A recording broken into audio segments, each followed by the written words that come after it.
올해는 아무래도 이제 박근혜 정권 한국 경제 화두는 경제 회복, 그다음에 복지 정책으로 되는데요. 새 정부 들어서 각종 경제 활성화를 위해서 정책을 내놓았습니다만은 경제 활성화가 우리 국민 피부에 그렇게 와닿지 않은 것 같습니다. 그래서 오늘 우리 국민경제자문회의 부의장을 모시고 과연 우리 경제 국민이 체감할 수 있는 경제 회복은 언제쯤이면 가능할 것인가에 대해서 들어보겠습니다.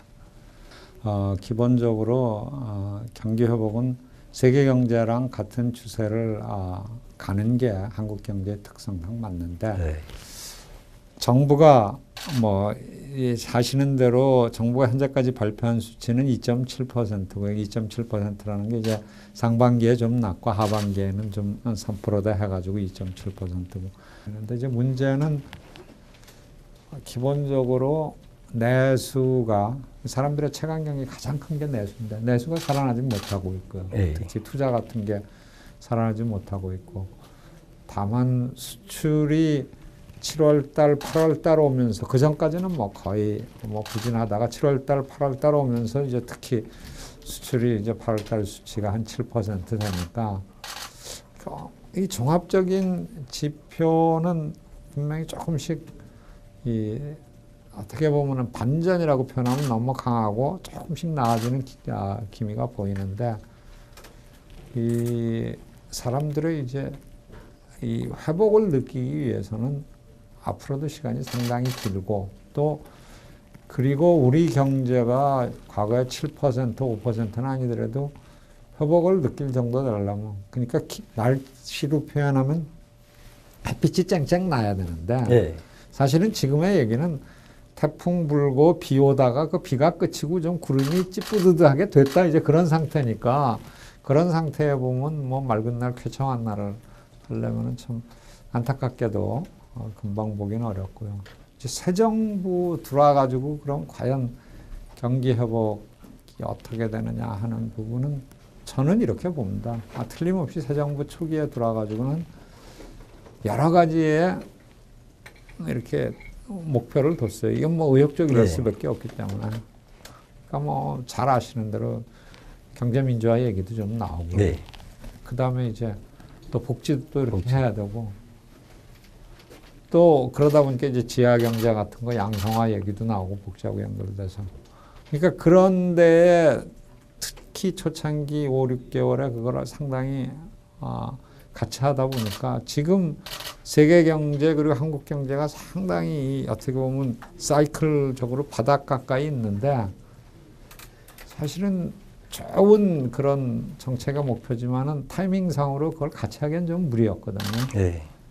이게 그런 게 이제 한 3, 4개월, 5, 6개월 지나면서 특히 이제 6월, 7월, 8월부터는 특히 대통령께서부터 해가지고 투자 활성화. 그러니까 다른 무엇보다도 경기 활성화가 상당히 중요하다. 그게 경기 회복하고 관련되는 목표인데.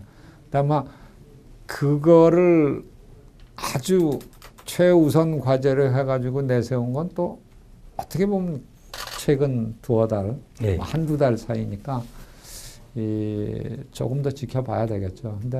근데 그렇게 우리가 성장하기 위해서는 우리 경쟁력이 있어야 되는데 예. 최근 세계 경제 포럼에서 우리나라 경쟁력을 평가했을 때 6단계 낮추는 25위로 평가를 했거든요. 경쟁력이 이렇게 떨어졌는데 어떻게 이걸 다시 회복할 수 있는 방안이 있을까요? 예. 국가의 효율성이나 앞으로의 이제 다시 잠재적인 네. 성장 잠재력하고 연관되는 부분은 이 금방 얘기한 노사 문제를 포함해서 제도적으로 상당히 갭이 있는 게 사실이거든요. 그 네. 부분은.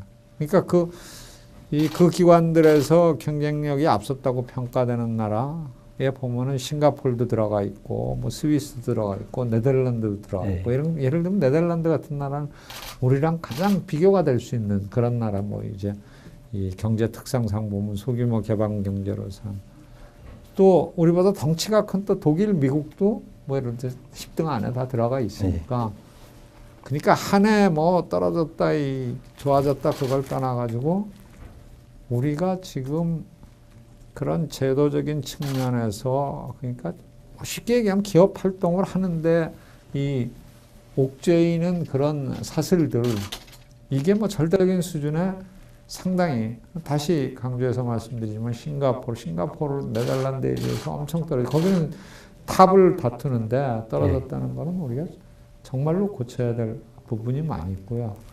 특별하게 이제 서비스 이 산업 쪽에 이제 세계에서 선진국은 대개 서비스 산업이 75%, 80% 정도 비중을 차지하고 서비스 산업이라는 게 전부 다 고부가 가치 뭐 이렇게 하는데 네. 그런 데에 우리의 그 정말 장벽들 이것은 고쳐나가야지 뭐 단순히 남의 나라에서 얘기하는 순위가 하나 올라갔다 내려갔다는 게 아니라 우리가 좀 먹고 살 앞으로 그러면 걱정이 우리나라 됩니다. 펀드멘탈은 뭐 네. 이상이 없는 겁니까? 계속 보다 긴 차원에서 본 펀더멘탈 그게 아까 말씀하신 경쟁력이고 우리의 잠재 성장률이고 한데 긴 차원에서 보면은 우리는 인구 고령화가 진행이 되고 네. 이제 노동력이 늘어나기 어렵고요. 네. 그리고 이 시설 투자 같은 것도 이제 전에같이 뭐 어디에 캐파를 이렇게 공장을 막 지어가지고 늘리기도 어렵고 그러면 남아있는 거는 기본적으로 이 경제 전체의 생산성을 늘리는 건데 그럼 생산성을 늘리려면 뭔가 획기적으로 제도적인 시스템이 달라져야 되는데 그 부분에 있어서는 진짜로 선진국, 뭐 우리도 선진국의 하나로 분류가 되지만은 이 제도가 성숙된 나라에 비해서는 떨어져 있는 게 사실이고 그걸 안 고치면은 지금은 그냥 그런 건대로 버텨가지만 앞으로 7, 8년, 10년, 앞으로 20년에 있어서는 상당히 이렇게 전망이 밝지만은 않다고 보겠습니다. 그럼 뭐 경쟁력 이번에 네. 떨어진 것도 네. 좀 생각해볼 문제. 상당히 큽니다. 큰 그러니까 거예요. 이 단순히 작년에서 올해 떨어졌다는 게 아니라 다시 말씀드리면 계속 떨어져 경쟁력이라는 와 게 우리가 이 싱가포르, 네덜란드 같은 데에 비해서 한참이나 갭이 있는 상태가 돼 있다는 거 그거는 심각하게 생각을 해요. 네.